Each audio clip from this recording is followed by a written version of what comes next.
Join me as I dive deep into the question, is democracy really dead in 2025? Let's explore the evidence and see what's really going on. Democracy? The system of government we've all grown up with is facing some serious challenges in 2025. As we stand at this critical juncture, it's essential to examine the state of democracy and consider whether it's still thriving or on its last legs. Authoritarianism is on the rise, and it's threatening the very foundations of democracy. From Eastern Europe to South America, we're seeing elected leaders consolidating power, suppressing dissent, and ignoring the checks and balances meant to keep them in place.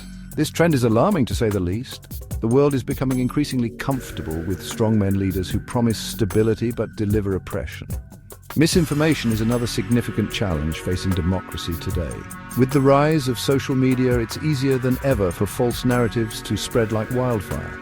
This has created an environment where facts are optional, and people are more likely to believe what confirms their biases, rather than the truth. When we can't agree on basic facts, how can we expect to have a functioning democracy? Political polarization has become so extreme that it's almost impossible to find common ground anymore. The left and the right are no longer just disagreeing on issues, they're disagreeing on reality itself. This has led to a situation where opposing views are demonized and compromise is seen as a weakness rather than a strength. When we can't find common ground, we can't have a functioning democracy. We've also seen a decline in trust in institutions, which is essential for a healthy democracy. When people stop believing in the system, they stop participating in it. This can lead to a vicious cycle where the system becomes weaker and people become even more disillusioned. It's a recipe for disaster.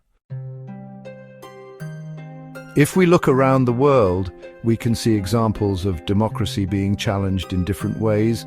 In some countries, like Hong Kong, we see people fighting for democratic rights in the face of authoritarian oppression. In others, like the United States, we see a system struggling to cope with the stresses of polarization and misinformation. And then there are countries like India, where democracy is being tested by the rise of Hindu nationalism. In Brazil, we saw a democratically elected president being impeached in 2016, leading to a crisis of confidence in the system. In South Africa, we saw the ANC, the party of Nelson Mandela, struggling to come to terms with its own corruption and incompetence. These are just a few examples, but they illustrate the challenges democracy is facing globally.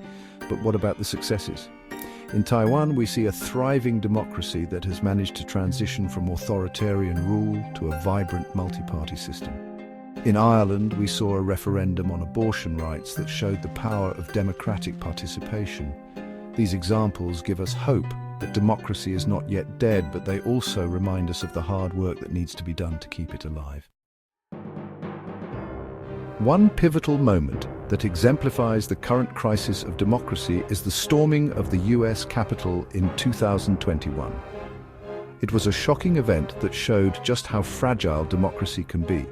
When a mob can storm the seat of power, we have to ask ourselves, what's happening to our system? This event was a wake-up call, a reminder that democracy is not a given. It's something we need to fight for every day.